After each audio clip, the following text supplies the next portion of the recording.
बिस्मिल्लाहिर्रहमानिर्रहीम, अस्सलाम वालेकुम।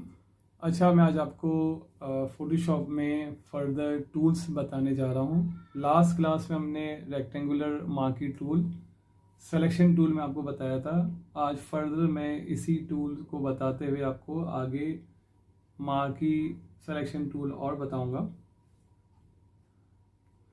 अच्छा, फ़ोटोशॉप हमने स्टार्ट कर लिया और यहाँ से मैं क्रिएट न्यू कर रहा हूँ और आप कोई भी यहाँ से फाइल साइज ले लें,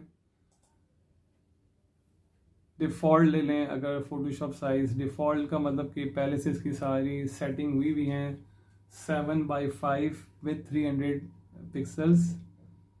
हमने इसको क्लिक किया, क्रिएट कर लेते हैं।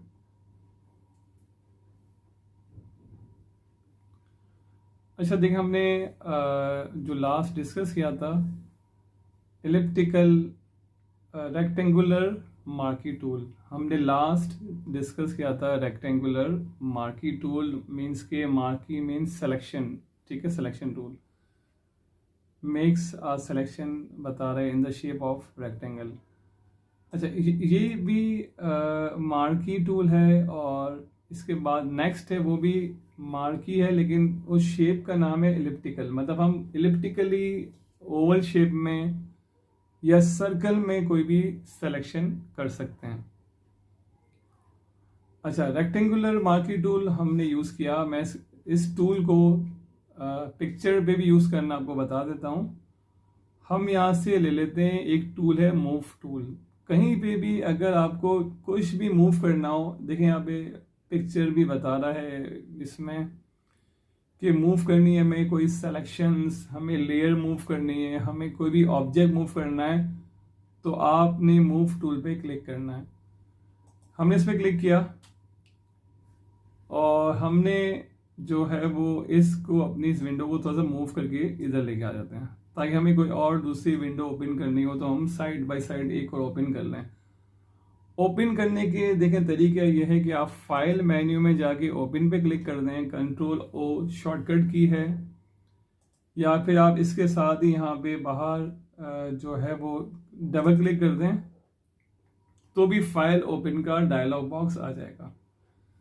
तो आपने कोई भी अपनी फाइल यहाँ से ओपन कर ली। जैसे मैं पिक्चर्स पे आ रहा हूँ और मैंने यहाँ से अपने चैनल की एक पिक्चर मैंने ओपन कर दी, ठीक है। मूव टूल करके मैं यहाँ पे लेके आया। अब देखिए मुझे ना इसमें से EQ कट करके वहाँ पे लाना है। अब हम इसको वहाँ पे कैसे लाएंगे, इसके लिए यूज़ करेंगे हम रेक्टेंगुलर मार्की टूल। हमें अगर रेक्टेंगुलर शेप में सिलेक्शन में अगर वहाँ पे लाना है तो आप किसी भी पिक्चर को ओपन करके रेक्टेंगुलर मार्की टूल पे आप गए, आपने सिलेक्शन की, ठीक है, सेलेक्ट हो गया। इसको आप कॉपी कर सकते हैं, Ctrl+C से आपने कॉपी किया। हम अपने यहाँ पे न्यू पेज पे जो हमारा न्यू कैनवस है जिसका बैकग्राउंड वाइट है, वहाँ पे आकर मैं Ctrl+V करूँगा तो वो एरिया यहाँ पे पेस्ट हो जाएगा। लेकिन आप ये भी देखें कि हमारे पास लेयर में इस वक्त दिखा रहा है बैकग्राउंड। तो जब कॉपी पेस्ट करेंगे तो क्या होगा, लेट्स सी। जैसे आपने पेस्ट किया तो देखें हमारे पास वहाँ से वही जो हमने रेक्टेंगल एरिया हमने डिफाइन किया था वो यहाँ पे आ गया हमारे पास। और आप यहाँ पे देख सकते हैं कि लेयर भी उसकी अलग से क्रिएट हो गई। इट मीन्स के कॉपी पेस्ट करेंगे किसी और पिक्चर से भी और हम अपने कैनवस पे जब कुछ भी लाएंगे तो वो एक लेयर सेपरेट कर देगा इटसेल्फ। मीन्स कि एक तो हम न्यू लेयर लेते हैं और अपनी जो भी वर्किंग करते हैं, आपसे मैंने कहा था रेस्टर ग्राफिक्स है, पिक्सल बेस्ड है, लेयर बेस्ड है, तो आपने हर दफ़ा न्यू लेयर लेनी है।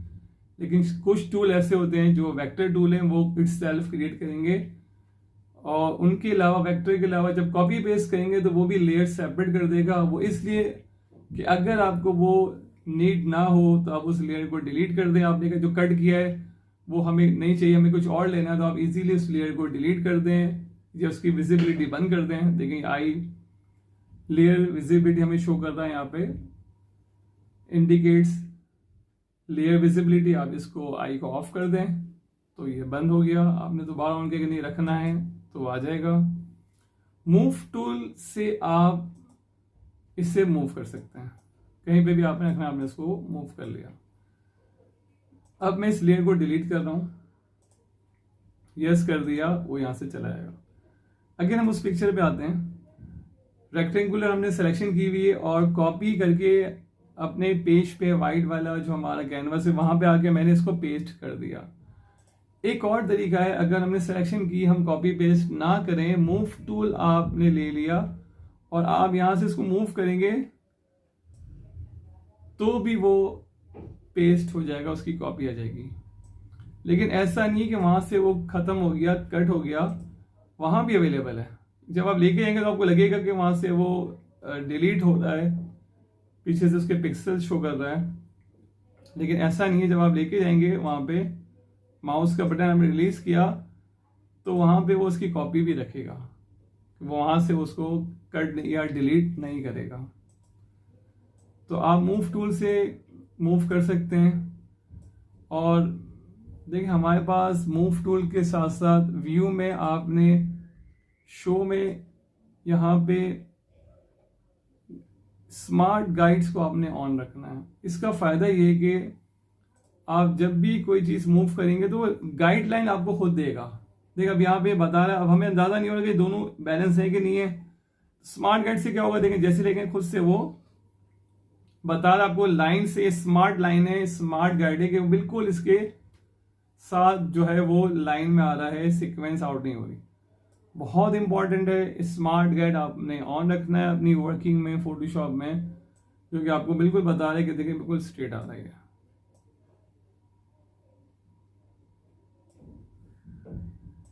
अच्छा, रूलर हमने जो है वो व्यू से ऑन करना होता है। व्यू में हमें मिलता है यहाँ पे रूलर, जो कि रूलर यहाँ पे हमारे पास ऑन है। अब ये कि आप व्यू में जाके, मैंने लास्ट क्लास में बताया था, व्यू में जाके आप जो है वो शो में जाके यहाँ से न्यू गाइड आप ले सकते हैं। व्यू में जाके आप यहाँ पे न्यू गाइड ले सकते हैं, जो कि हमने लास्ट में अप्लाई किया था। 50% आप कह देंगे तो वो क्या कर देगा, वर्टिकली लाइन दे देगा 50%, और हम 50% अगर कर देंगे हॉरिजॉन्टल तो वो हॉरिजॉन्टल भी 50% वो हाफ कर देगा। अच्छा, इसके साथ साथ अगेन हम जाते हैं यहाँ पे व्यू में, हमारे पास यहाँ पे गाइड में लिखा हुआ है, गाइड के साथ यहाँ पे कि क्लियर गाइड। आपने कहा कि मुझे गाइड अप्लाई करने के बाद उसको क्लियर करना है, तो आप क्लियर भी कर सकते हैं। देखिए शो में जाके हमने इसे कह दिया गाइड को, गाइड्स पे इस वक्त टिक है, कंट्रोल सेमीकोलन इसकी शॉर्टकट की, जब आपने इसको क्लिक किया तो ये गाइड जो शो है वो हिडन कर देगा। कंट्रोल सेमीकोलन इसकी शॉर्टकट की है, इससे शो कर देगा, इससे हाइड कर देगा। तो जो है वो लेकिन हम चाह रहे हैं कि अब ये गाइड का हमने यूज नहीं करना, ये लाइन जो है वो क्लियर हो जाए। तो शो या हाइड से वो सिर्फ शो या हाइड कर रहा है, क्लियर नहीं कर रहा। व्यू में जाके आप इसको जब करेंगे क्लियर गाइड्स, अब वो इसकी मेमोरी से क्लियर हो गया। अब अगर आप जाके व्यू में शो में आप कहते हैं गाइड,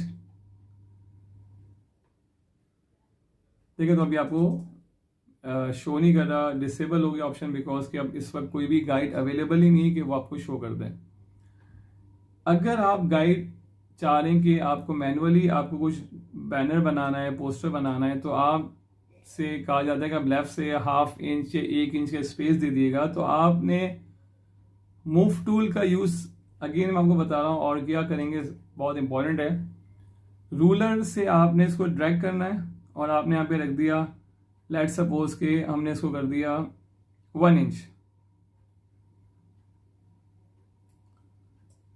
तो देखिए अब लेफ्ट से 1 इंच पे एक गाइडलाइन आ गई कि हमें लेफ्ट साइड पे इतने एरिया पे काम नहीं करना, या हमें इतने एरिया पे अपना कोई लोगो डालना है या कोई और हमें एड्रेस इंसर्ट करना है, तो आपने गाइड दे दिया। इसी लेफ्ट रूलर से आपने राइट पे भी जो भी साइज है आपने का 6 पे आके आपने जो है वो गाइड दे दी, राइट से भी 1 इंच। इसका मतलब ये भी यहाँ भी आपने गाइड, मतलब हम जिससे नहीं पेंसिल से हम एक लाइन ड्रॉ कर दें, अगर हम कोई भी कैनवस पे काम कर रहे हैं, कोई भी आप आर्ट पेज पे काम कर रहे हैं, कोई नॉर्मल पेपर पे, कोई ड्राइंग पेपर पे, तो हम पेंसिल से पहले लाइन ड्रॉ कर लेते हैं कि इस एरिया में हमें ये ड्रॉ करना है, लेफ्ट एरिया पे हमने ये ड्रॉ करना है, टॉप पे ये करना है, सेंटर बॉटम। तो वो पेंसिल से जो आप लाइन ड्रॉ कर रहे होते हैं वो आप एक गाइड बना रहे होते हैं, जिससे आपको ईजी हो जाता है कोई भी ड्राइंग करने में, कोई भी स्केच करने में, वर्किंग करने में। तो आप यहाँ पे गाइड को मूव टूल से यूज करेंगे। अच्छा, रेक्टेंगुलर मार्की टूल जब हम ड्रॉ करते हैं तो नॉर्मली जो है वो जिस तरह आप लेके आएंगे अपना माउस राइट साइड पे, तो राइट साइड की तरफ बनते हुआ जा रहा है, बॉटम पे लेंगे इस तरह बनता हुआ जा रहा है। और अगर आप रेक्टेंगुलर मार्की टूल को शिफ्ट को होल्ड करके ड्रॉ करेंगे तो ये बिल्कुल स्क्वायर शेप बन जाएगा, जिसकी विड्थ और हाइट इक्वली जो है वो ड्रॉ हो रही है, इक्वली इंक्रीज हो रही है। तो अगर आपने शिफ्ट को होल्ड रखा तो ये जो है वो इक्वली बनाएगा, स्क्वायर देंगे। अब इसके विड्थ और हाइट में आप पढ़ भी सकते हैं, सामने वैल्यू भी नजर आ रही है कि सेम आ रही है, 2137 विड्थ एंड हाइट 2137। तो शिफ्ट क्या करेगा, एक स्क्वायर शेप आपको बना के दे देगा। और अगर शिफ्ट यूज नहीं करते तो फिर वो आप जैसे माउस लेके आएंगे राइट साइड पे तो विड्थ बड़ी कर देगा, आप नीचे डाउन में क्लिक करते रहेंगे तो वो डाउन साइड पे हाइट बढ़ा देगा। लेकिन शिफ्ट का मतलब वो इक्वली वो स्क्वायर शेप वो बना देगा। देखिए, अब हमने अगर यहाँ से क्लिक किया इस पॉइंट पे और शिफ्ट को प्रेस किया तो वो यहीं से साइज को बड़ा करेगा। कभी कभी रिक्वायरमेंट ये होती है, हम चाहते हैं हम यहाँ क्लिक करें और क्लिक करते यहीं से वो चारों तरफ इस पॉइंट से चारों तरफ बढ़ा गया। तो इसके लिए आपने शिफ्ट भी प्रेस करना है और आपने अगर ऑल्टर प्रेस कर दिया, इसका मतलब ऑल्टर मीन्स कि वो इस जो भी आपका एक्सिस पॉइंट है आपने जब क्लिक किया तो यहां से वो चारों तरफ से इक्वली बड़ा कर रहा है, चारों तरफ से वो अप्लाई हो रहा है, चारों तरफ शेप जा रहा है जिस ऑल्टर की वजह से, just because of the alter. तो ऑल्टर क्या करेगा, सेंटर पॉइंट से चारों तरफ लेके जाएगा लाइक दिस।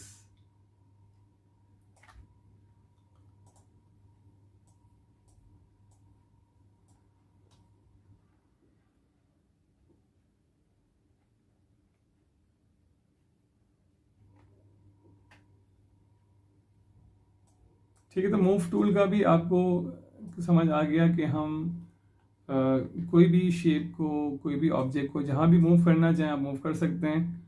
अब देखें, मूव करते हुए आपने मूव टूल के भी ऊपर ऑप्शंस आ रहे हैं, यहाँ पे लिखा हुआ ऑटो सेलेक्ट। ये ऑटो सेलेक्ट नॉर्मली अनसेलेक्ट होता है, चेक लगा हुआ नहीं होता।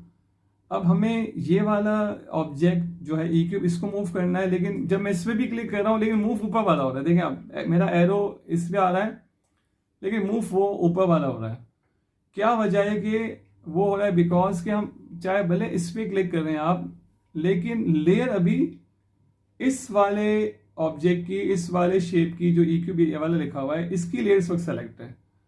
तो हम जब इस पे क्लिक करेंगे तो भी कोई फर्क नहीं पड़ रहा, क्योंकि जब मूव टूल चलाएंगे तो वो कहीं पे भी हो, मूव वो उसी को करेगा जिस पे सेलेक्ट हो, जिसकी लेयर सेलेक्ट हो।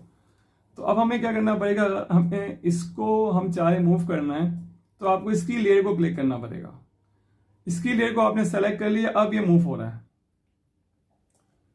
तो ये बड़ा मुश्किल होता है बार बार लेयर को चेंज करें मैनुअली, इट्स वेरी डिफिकल्ट कि बार बार। अभी तो हमारे पास 2 लेयर हैं, 3 हैं, जब आप काम शुरू करेंगे तो लेयर्स बहुत सारी हो जाएंगी, 30, 40, 50, मोर देन 100। तो हमें ढूंढना इज क्वाइट डिफिकल्ट कि आप उसको ढूंढें। तो इसके लिए आप क्या करें, मूव टूल के साथ यहाँ पे ऊपर ऑप्शन होता है ऑटो सेलेक्ट। ऑटो सेलेक्ट क्या करेगा, जिस ऑब्जेक्ट पे आपने क्लिक किया उसकी लेयर खुद सेलेक्ट कर लेगा। जैसे हमने क्लिक किया, देखें उसकी लेयर पे खुद चला गया। अब ये मूव हो रही है, ये ऑब्जेक्ट मूव हो रहा है, ये शेप मूव हो रहा है। हमने यहाँ पे क्लिक किया, लेयर खुद उठा लेगा और मूव हो जाएगा। हमें अब लेयर को सेलेक्ट करने की ज़रूरत नहीं है, हमने ऑटो सेलेक्ट ऑन कर दिया है, ऑटोमेटिकली सेलेक्ट करेगा। आपने सिर्फ क्लिक करना है और आपने मूव करना है, लेयर वो खुद उठा लेगा। आपने अब लेयर की कोई ऐसा इशू नहीं रहा क्योंकि ऑटोमेटिकली वो खुद पिक कर रहा है। Thank you very much for watching this video. आप प्रैक्टिस करें और अगर आपके कोई क्यूरीज हों you can write in the comment box, उसका मैं आपको रिप्लाई दूंगा। Thank you very much.